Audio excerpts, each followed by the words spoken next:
fought for decades to just earn a seat at the table.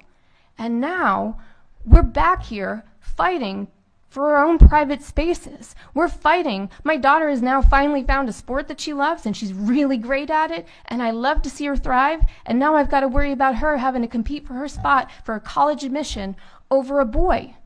So I know we're talking about bathrooms, but this is way more than bathrooms. This is everything. This is everything that women have fought for decades.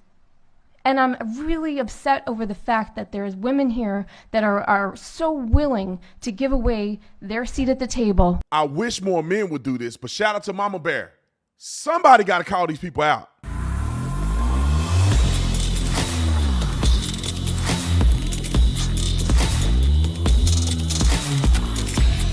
This video is brought to you by The Wellness Company, Ladies and gentlemen, this is one of my favorite companies, and I'll tell you why.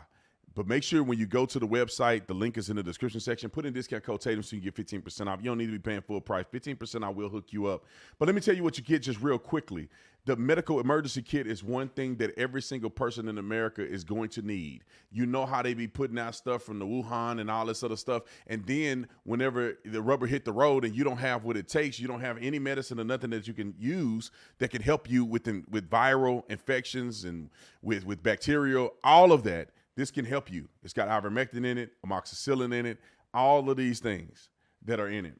And I told you guys in the last video that the founders of this and the creators of this were doctors who were actually holding it true in 2020, unlike the rest of them. You'll get a guide like this, where on the guide it'll tell you exactly what's in it, what you need it for, and how does it help you.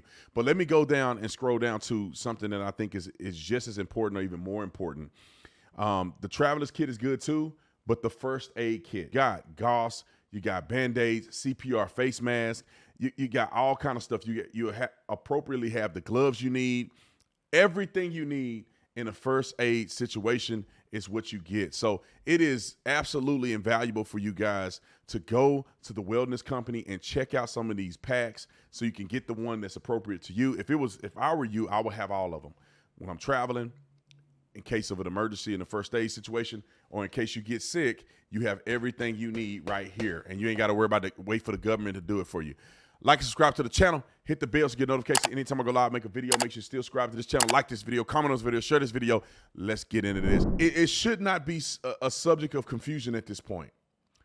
Why is it that when trans people, who are not trans people in general, when men transition to wanting to impersonate a woman, why is it that every time they enter into sports, they're number one? I mean, it's got to be 90+% of the time. I haven't heard of any that's not number one. I'm just assuming that there has to be some that aren't number one. But when they get into swimming, they're breaking records. First place. When they do cycling, first place. Breaking records. When they get into basketball, the other video I made the other day, hurt 3 or 4 women. Homeboy hurt 3 girls on one team. I ain't never seen a dude hurt 3 other dudes on one team. I mean, they get in the track and field, number one.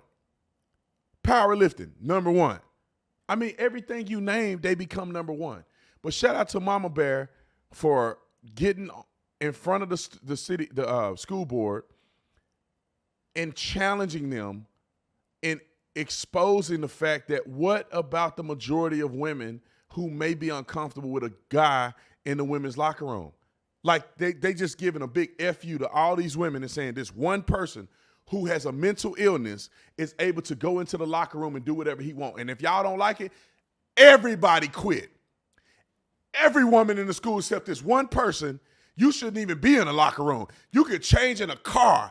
You need to go home. You shouldn't even be in the sport. But this one mentally ill person gets to take precedent over everybody. Insane to me. Insane. Roll the clip. Real quick before we start the video, I want to tell you guys about the PragerU petition. I want you guys to go on, if you're interested in it, and sign the petition because they're trying to get signatures so that we can help remove these transgender people from being in women's sports. Y'all can have your own category. There's no reason for transgender people to have a category that's thwarting the success and potential growth of women in women's sports. So if you just take a little time, it won't take you long. We put the link in the description section. You ain't got to go nowhere. Just click that link and sign the petition. We got to do what we got to do. I'm going to get a little personal with y'all tonight. Honestly, we moved to escape a domestic situation. And when I found this school district, I was amazed at the ratings. And I thought, well, my God, my daughter's going to finally have an opportunity to have a normal life. And then we run into this situation with the book bans and the... I want y'all, I don't want y'all to pay attention to this too much. I want you to listen to what the girl got to say. But why is the black girl in the background? Why it seems like black people don't get it? And I'm not saying every black person, but just so happened in this video, there's one black girl sitting there, and it appears that she's rolling her eyes and everything. And the reason that I think that she's dejected by what's going on, or she's not supportive, people clapped at the end and she had her arms crossed. Like, the only black person showing up in this thing is a person that opposed the very thing that I believe black people should connect on. Is discrimination, and if or fighting for your rights and getting them overturned and thwarted. Like, I think that black people should be the first one to say, yeah, that's not right. Y'all not finna force women to do that. That's not right. Women have fought so hard to get to this point, and you're not gonna just throw something on top of it because you feel like it. But why is the black girl rolling her eyes and stuff at this? It's annoying to me. Roll the clip. Bathrooms. And while my daughter is thriving currently, she's got a lot of issues that she's worried about, and this shouldn't be one of them. And honestly, if it comes down to it, if this passes, we're gone. Like, I'm not going to keep her in another dysfunctional situation. And it's really sad that nobody's considering the other children that are part of this decision. We're looking at the minority, and we're forcing the majority to set aside everything for this minority. I mean, we have these private use bathrooms. I don't understand why this is such an issue that we should be raising. And nobody's even considering the fact that these other girls might possibly have concerns with having boys in the girls' bathroom. And we're not even going to touch upon the fact that this is a DSM-5 mental illness. I'm not going to be politically correct about this, because that is exactly what this is. And what this is that should be a consideration that we take in, and we've given them the private bathrooms, but it doesn't mean that we're going to take one protected class and we're going to throw them to the wind for these minority protected class. Like, women, we've fought, and I've said this in the last policy meeting, we fought for decades to just earn a seat at the table. And now we're back here fighting for our own private spaces. We're fighting. My daughter has now finally found a sport that she loves, and she's really great at it, and I love to see her thrive. And now I've got to worry about her having to compete for her spot for a college admission over a boy. So I know we're talking about bathrooms, but this is way more than bathrooms. This is everything. This is everything that women have fought for decades. And I'm really upset over the fact that there's women here that are so willing to give away their seat at the table for a boy. I don't even know what else to say.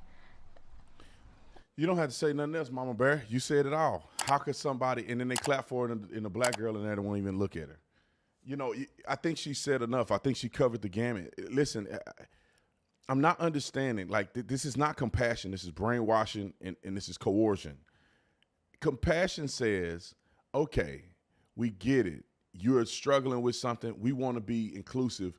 We'll give you a bathroom where you can go and do whatever you want to do and identify any way you want to identify, and so you can feel comfortable in your own space.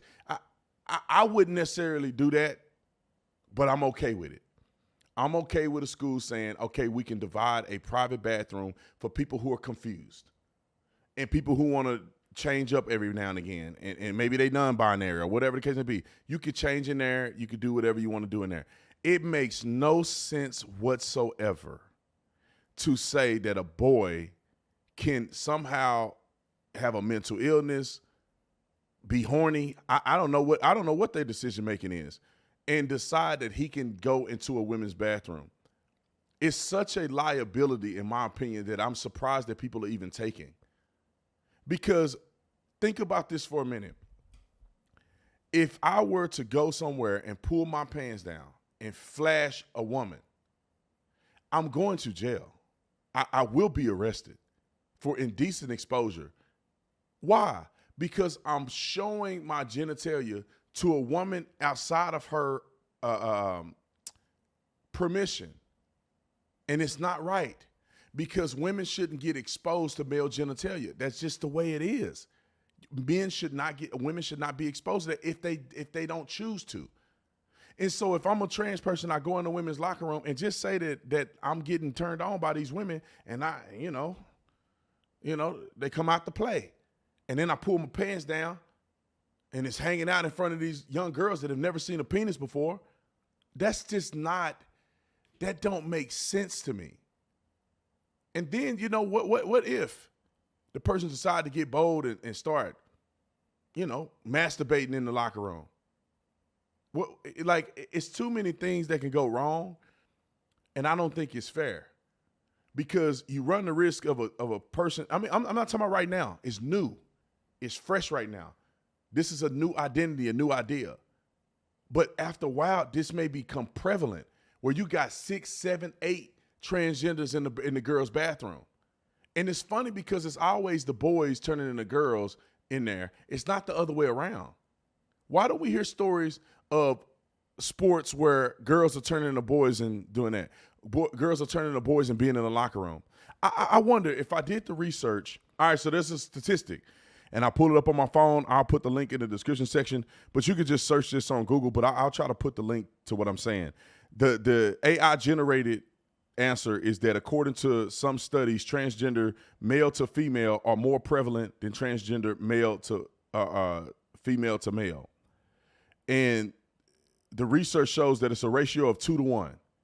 It's 2 times as many boys transition to girls as girls transition to boys. And here's an article from the National Institute of Health, the NIH, and it says that the prevalence gender dysphoria has recently had estimated as high as 390 to 460 per 100,000, with the considerable greater prevalence of trans women, which is male to female.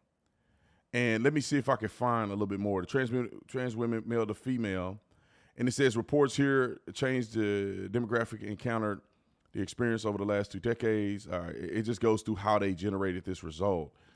But it's far more prevalent that boys are turning into girls. The question that we should be asking is why? If being born in the wrong body is a natural thing, why is it not equal that just as many women are feeling like they're in the wrong body as men feel like they're in the wrong body? And I'm gonna give you the answer. Wish it was at the beginning of the video, but the people who stayed long enough will get this truth here. Is that what happens is what we're eating and how we're raising our children. I think young boys are lacking testosterone to so much of a degree because of the food and the hormones and all this stuff they put in the food that they are becoming confused. They are lacking that man juice, that they start to feel feminized. They may feel like a girl because they don't have enough testosterone. Balls ain't dropping. They just ain't feeling like a man. They don't have it in them where they feel like knocking somebody out just off of that rage of being a man. I just feel like punching people and lifting weights. That's that testosterone. You got to learn how to, put that in perspective and navigate that to positivity. Being a monster, but knowing that you can't blow up on everybody, but having the ability to. That's what I think all men should be. But what happens, they turn into little soy boys. And then they feeling all feminine and swaying and twisting, and they want to be like a woman, and then they admire women so much they want to be women. That's why I feel like it's a 2 to 1 ratio. There is a reason. It's not because they were born this way. There is a reason. But anyway, shout out to Mama Bear. Y'all sign that petition so we can get some stuff done. I'll see y'all in the next one. I'm out. Thank you guys for watching the video. If you enjoy my content, I guarantee you will enjoy Tatum Plus, brand new platform that we just launched, exclusive content, behind the scenes of speaking engagements, all the stuff you can't see on all of my social media platforms. We'll always have free content, but the extra stuff for people that really love my content will be on Tatum Plus. So go join Tatum Plus today.